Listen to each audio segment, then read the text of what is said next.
All right, so in this brief 20 minutes, I'm gonna take you guys on a journey of my experiences with ayahuasca. And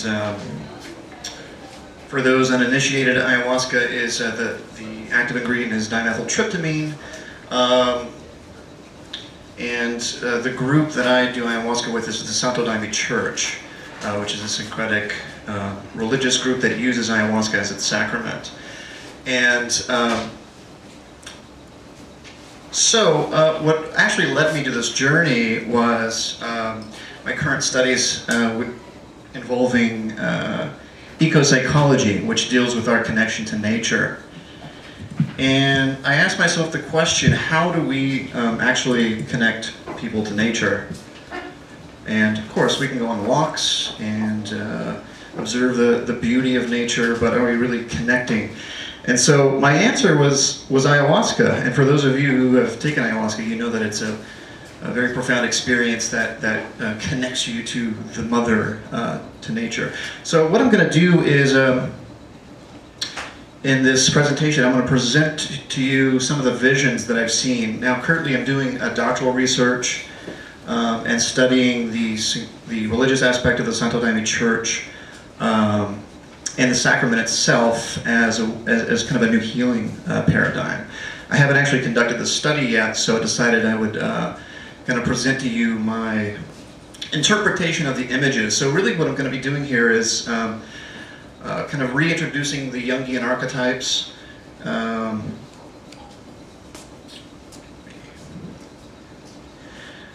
the Jungian Archetypes, and then I'm going to sort of present evidence of a kind of what I call the modern mythos, and it's an evolved archetype that kind of represents modern themes. And so I wanted to kind of start with this image. And so the image on the right is the Philemon woodcut, and this is a kind of a very perfect symbolic representation of my journey into this new world. And it also represents the journey into the unconscious. And so the archetypes basically are in the unconscious realm. And thousands of years ago, the ancient people kind of lived in the unconscious. They didn't have this kind of modern consciousness where we reflect a lot. And so really the journey is about uncovering the ancient part of the mind. Right, and the archetypes are kind of like these constellated images that represent this kind of relationship between the unconscious and conscious state. So the Philemon woodcut, the caption that accompanies the woodcut is a missionary of the Middle Ages tells that he had found the point where the sky and the earth touch. So this is a common theme with the ayahuasca visions. Connecting the earth to the sky, which is also sort of like connecting the unconscious to the conscious. And I'll explain a little bit about that in a minute. But one of the elements of the cosmic machinery that you see here bears a resemblance to also a wheel in the middle of the wheel, which is described in the visions of the Hebrew prophet Ezekiel. This is your brain on entheogens. You guys probably remember this is your brain on drugs. Not in the very beginning, but once you get some experience, really guided experience and study with the entheogens kind of helps you to individuate yourself and to live the mysteries and to be passionate and to sculpt yourself into a beautiful being. So briefly what I'll do is just kind of talk about the connection to nature, how my connection to nature and self stimulated my interest in this. And then I'll introduce alchemy. So a lot of this has to do with alchemy. The images that I've seen in my ayahuasca sessions prompted me to study about mythology because they're very intriguing. And so I've actually learned not just about history and alchemy and these things, but also about myself in the process. So I'll talk about briefly the scientist-shaman paradigm. You know, there are a lot of researchers here, some scientists, doctors and so forth, who are learning and studying about the mysteries, and then they find out that the mystery is also studying them. So it's a really interesting paradigm.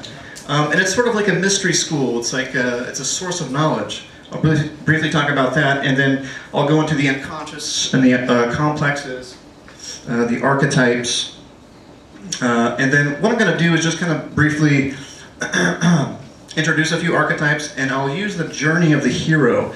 The hero is a really common archetype that Jung talked about. And so there's a really interesting process in my ayahuasca visions. And when I really studied the visions and did research on it, it paralleled the journey of the hero. Very uncanny. And you see this from here, Entheo Net. Entheo Net is just basically a combination of Entheogens, which is kind of itself a gnosis or a source of knowledge, and the internet. So what I did is I used the internet and Google images to actually discover what these images were. And so the combined internet and Entheogens I call the Entheo Net. So connecting with nature. And this is how I started. I kind of just briefly talked about that a little bit ago. But I was studying health psychology and eco-psychology, and realized that we're not only disconnected from nature, but also we're disconnected from the ancient mind. And so what the archetypes represent basically is a kind of force to be able to help us reconnect with that ancient part of the mind. And I'll explain more about that in a little bit so it'll make sense. So alchemical lore. Many of you probably have heard of the Philosopher's Stone, right? And so this was the goal of the alchemists, right? They wanted to find the Lapis Philosophorum. And so this is the prized goal of alchemy. And according to legend, the stone, which is a freed form of the spirit of Mercurius, is trapped in the prima materia, or raw material. And so these alchemists were really kind of like chemists too. They would start with what was called the negredo, which is just a black substance. They would put it in some kind of firing device and cook it. And what was really happening is it was really kind of a psychedelic process. They were projecting their psyche onto the material. And so the process of firing material and coming up with the prized material is very much like the journey of the archetypes, especially the journey of the hero, which I'll talk about, is finding that the gold within. So the unprocessed raw material transforms into the Lapis Philosophorum. It grants immortality, it heals disease, and this is the goal of individuation. So the Jung saw this as the self symbol, the ultimate goal of exalting oneself. So the alchemist Gerard Dorn from the 15th century said, transform yourselves into living philosophical stones. And so this is very similar to my process. So Jung interpreted the prima materia as kind of an unconscious content ready to surface, but needing the heat of awareness to cook it into conscious experience. And then you have the end product, the Mysterium Conjunctionis, or the mysterious conjunction. And this is the final alchemical synthesis. And for Jung, the ego and the unconscious, the matter and spirit, male and female, it brings forth the Philosopher's Stone, also known as the Self. And then finally, before I go into the archetypes, the Ouroboros is a really common symbol throughout mythology, and it's a dragon eating its own tail. And this represents both a kind of a beginning and end state. And what's interesting is in my ayahuasca visions, I kind of saw this image in the beginning and sort of also towards the end, during a really interesting process when I really evolved myself. And so I actually, in my research, came across that, the Ouroboros is a symbol of the eternal return. So you see it in the very beginning, the very dawn state, the pre-ego, and then you also see it at the very end, especially with the alchemists who are coming up with their philosophical stone, the alchemist's opus. Okay, so here we are, the scientist and the shaman. And so really the point of this presentation is just to kind of convey the importance of living the mystery. Throwing yourself into the abyss, you know, as it were, and or kind of doing the shamanic dance into the waterfall. And this is, you know, I'm kind of blanking on his name. Anyone? No. Yeah, Harrison Ford. Indiana Jones. So he's a history professor, right? And he's professing about history, and then he goes out and lives the mystery, and has a life of adventure and passion. And so that's sort of what it's like in a way. It also represents kind of the dawn of a new age. We saw this a little bit in the 60s. Carl Jung actually got together with Wolfgang Pauli, who was a prominent physicist at the time. And Pauli was really interested in Jung's work, and they both together wanted to kind of find the bridge between spirit and matter. And really in that process, I think the Entheogens will kind of help us to get together with other sorts of scientists. Is going to create kind of a multidisciplinary state in academics. And also that can be a really good kind of platform for religious institutions as well. So it really is kind of a mystery school, the Entheogens. It's a gnosis, it's a source of knowledge. And really the knowledge is kind of already there, right? So the Entheogens kind of unlock the mystery, if you will. And especially if you're part of a church, like a Santo Daime church or the UDV, there's guided spiritual, a guided spiritual process which really kind of helps you to focus not only on the mystery but also on yourself.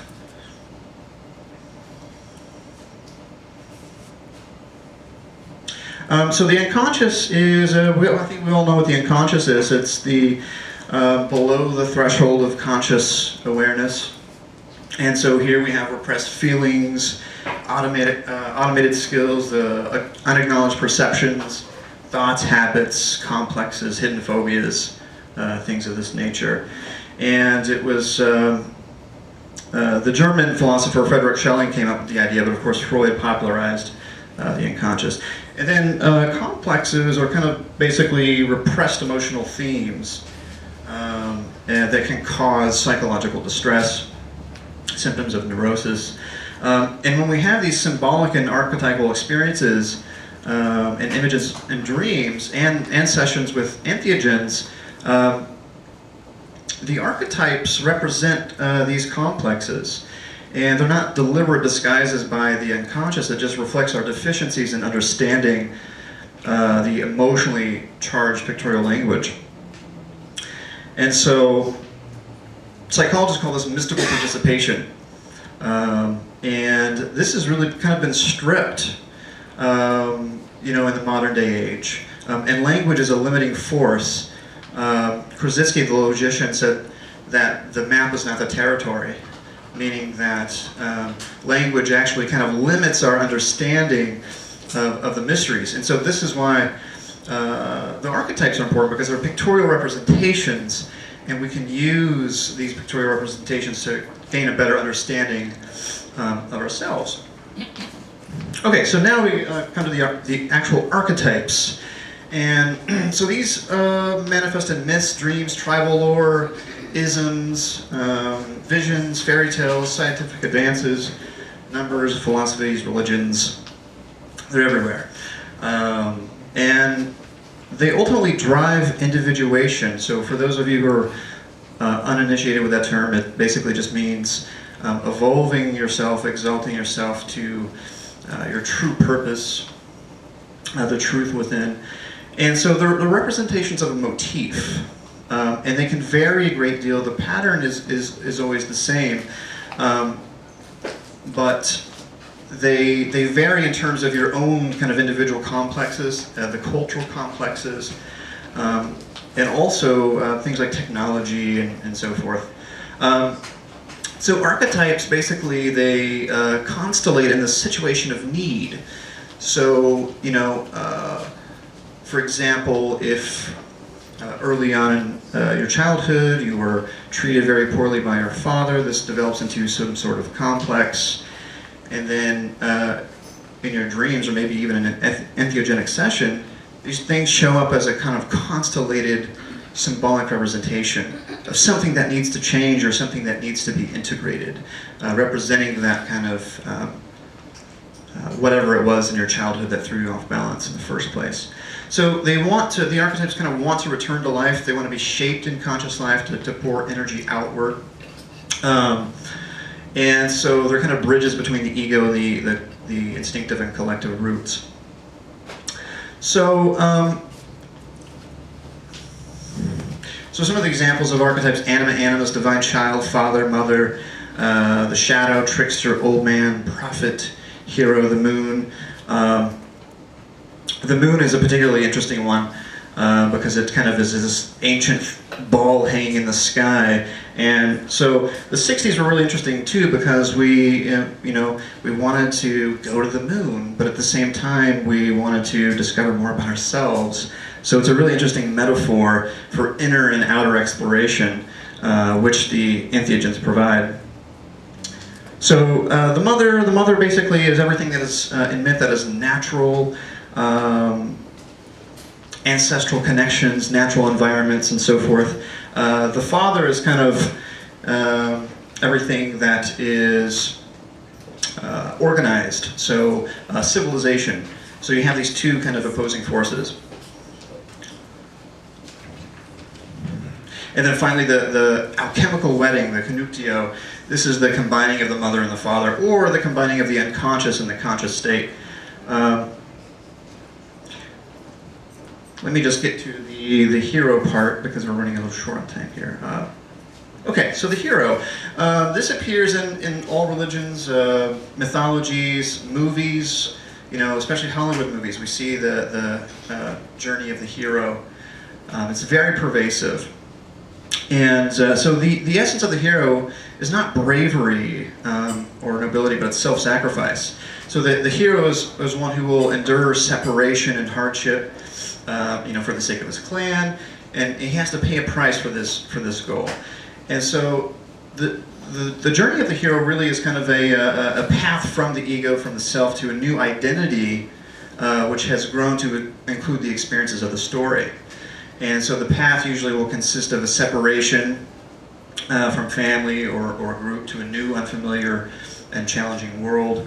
And finally, a return, an Ouroboros, the eternal return to the now new expanded world. And so this is kind of my journey with ayahuasca.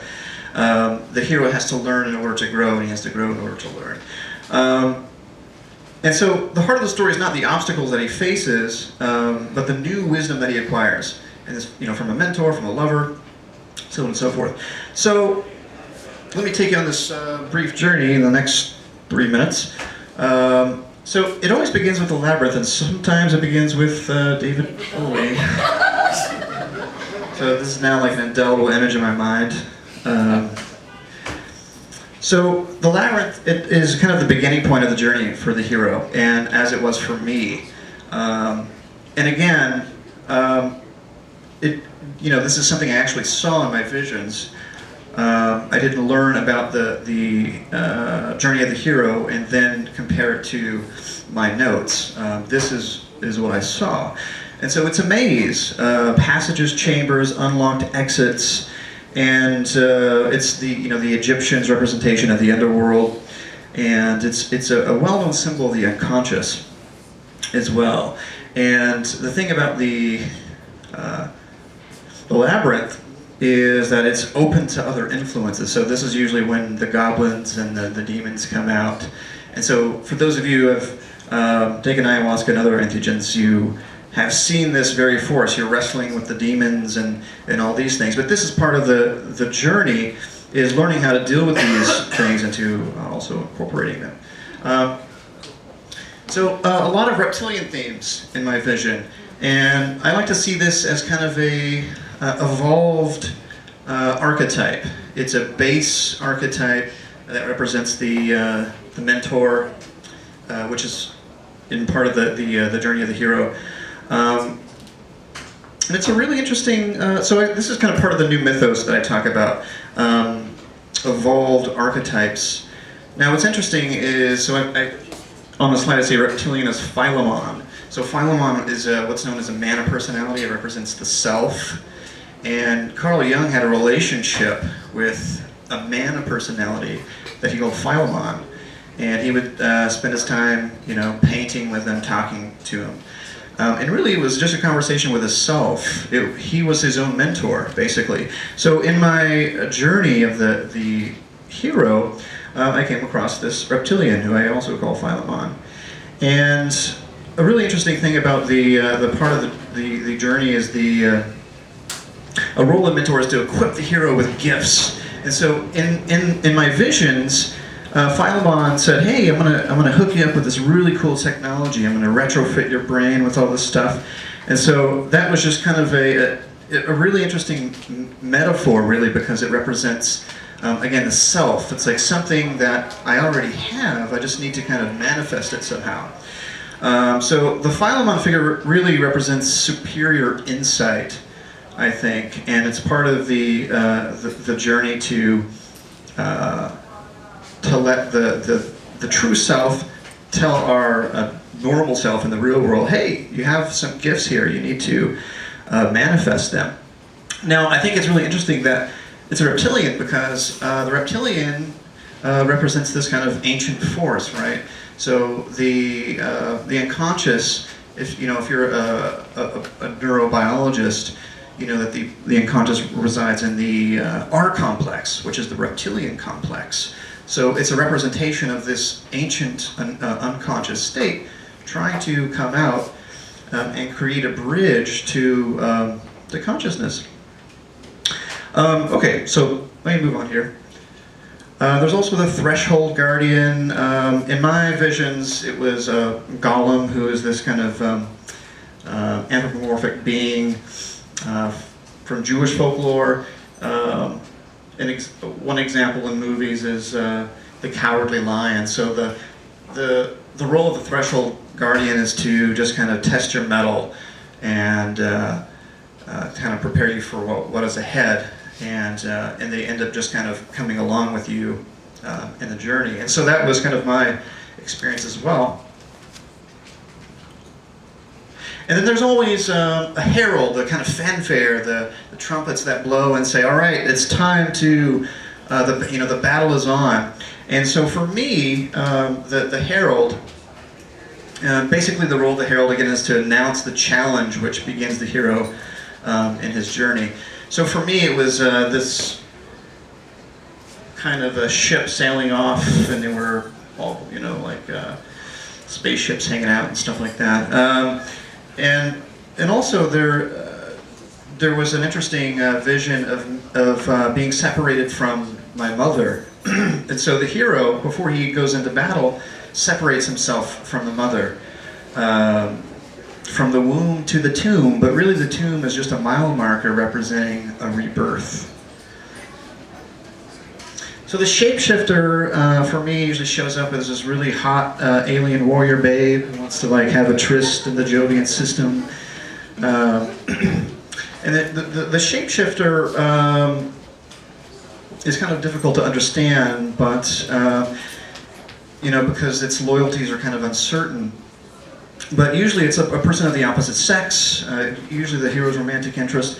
It's sometimes a catalyst whose changing nature forces changes in the hero, but the normal role is to bring suspense into a story by forcing the hero or the reader along in the process to question beliefs and assumptions. So the hero often assumes the role of shapeshifter too. So really in this process, my shapeshifter showed up as this hot alien warrior babe, And then later it turned into another image, which I, in my research, found out was Oshashi, which is this god from, like 1,000 years ago, right? And so I was doing a Kuda work, which is a healing work in the Santo Daime Church. And in a healing work, you have these, they call them doctors, and so they manifest doctor spirits. And the woman who worked with me said that Oshashi is your guide. And so this was a year after I'd seen Oshashi as my shapeshifter.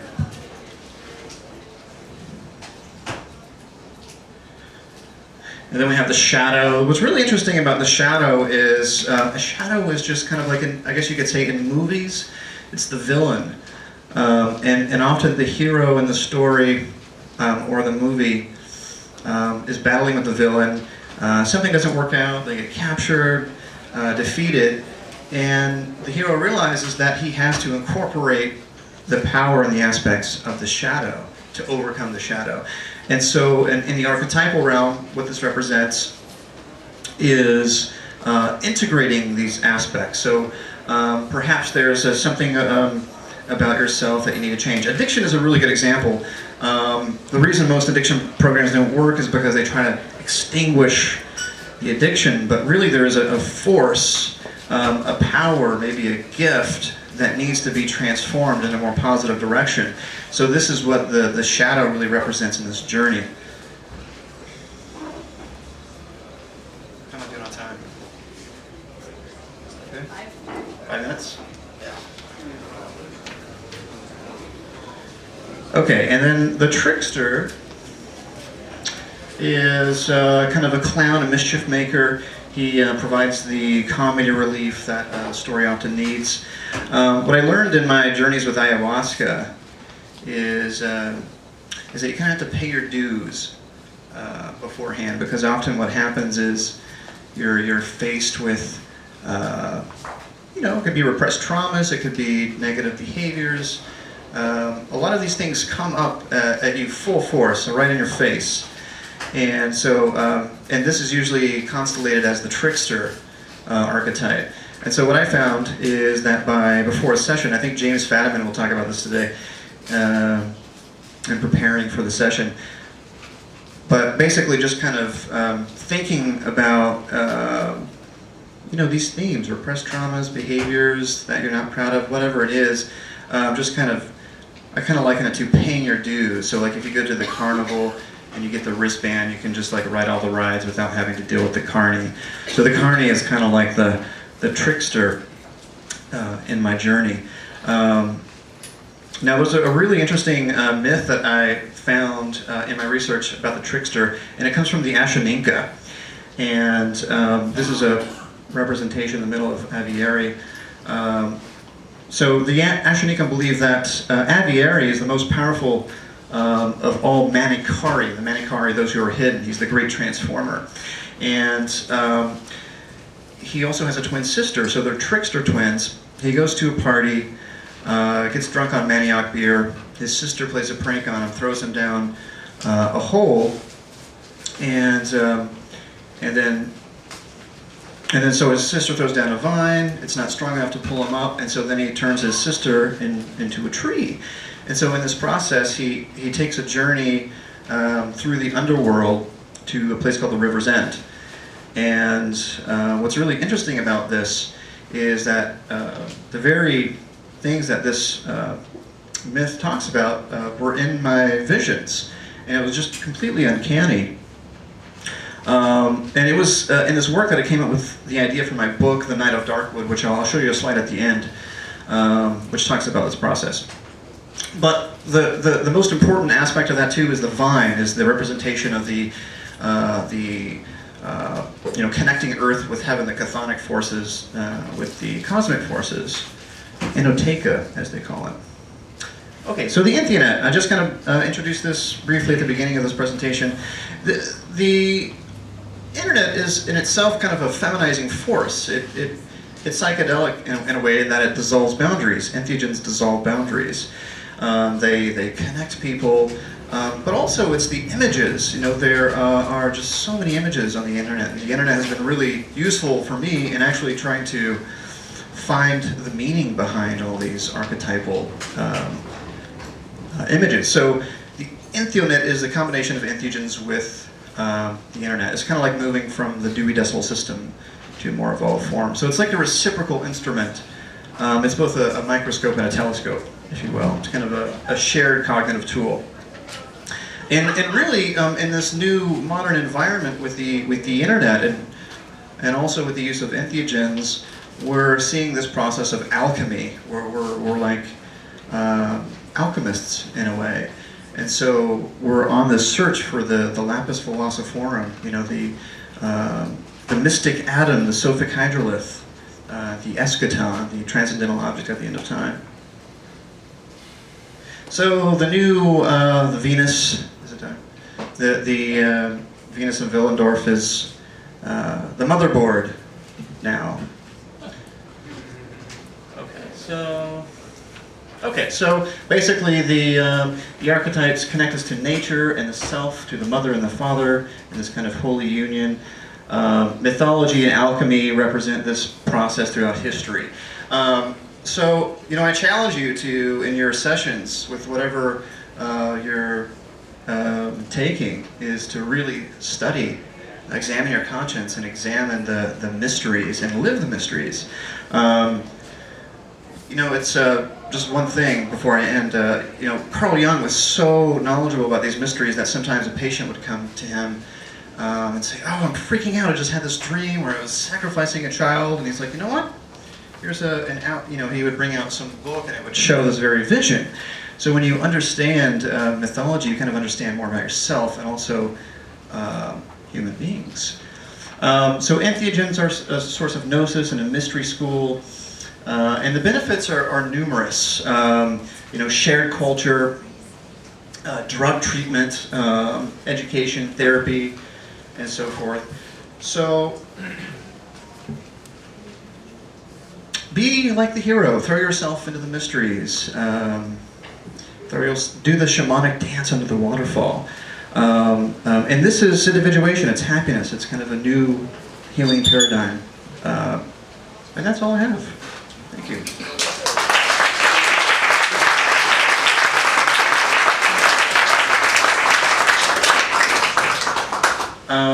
The Night of Darkwood actually is, it's back there. And it's a book that actually talks about my experiences with this. It's a fictional work. Questions. You mentioned there was a reptile creature that Jung communicated with. Can you explain a little bit more about who that was? So it was not actually a reptile. It was just a figure for him. I don't know if he actually described, gave description, but it was just like kind of a man, like an old man archetype. And so the old man is kind of like the wise teacher. For me, the Philemon was kind of just in its own form as a reptile, a reptilian creature. The process of individuation, do you always arrive at conjecture, or do you ever get there when you're fully realized in this lifetime? You mean like instead of going through the actual journey and going like straight to individuation? Like, do you ever arrive at complete individuation, or is individuation always an eternal process of the spirit? Yeah, it's a good question. I think it is a process, but I think you do get there. And one really good example is, so in my work with the Santo Daime Church, I was, for 3.5 years, I was kind of an outsider, just really interested in the ayahuasca visions and just kind of doing my own research. And then in studying the journeys and the archetypes, I actually began to kind of incorporate them. And so the result of that is that it's really kind of transformed me. In fact, when I fly back to Portland in about a week, I'm going to receive my star. And for those of you who are in the Santo Daime Church, you know what that means. But basically, you become an official member of the church. And so for me, that's individuation. Like I've transformed all these archetypal themes and kind of really evolved spiritually.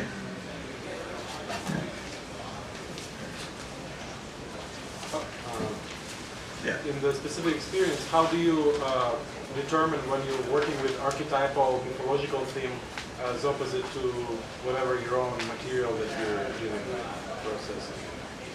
So how do I separate like my own visions from the actual like true archetypes? Right. How do you know you're dealing with archetypical paradigm as opposite to your own trauma of some sort that comes up for healing in this session? Right. I think they're constellated, meaning that so the archetypes are just kind of symbolic concrescences, and they actually gain associational material. So sometimes there are patterns that you see. Well, the Reptilian is a really good example because I'm kind of a sci-fi guy, so maybe some of that there's an overlapping theme there, right? But I think if you really, examine those things, you can kind of you can begin to see like the many layers. Yeah. So in a way, the mythological and archetypical are the clues to understanding and working with specific experiences, so that you can use them as to contextualize them and to resolve them, right? Right. Yeah. Less time. Okay. Cool. Thank you.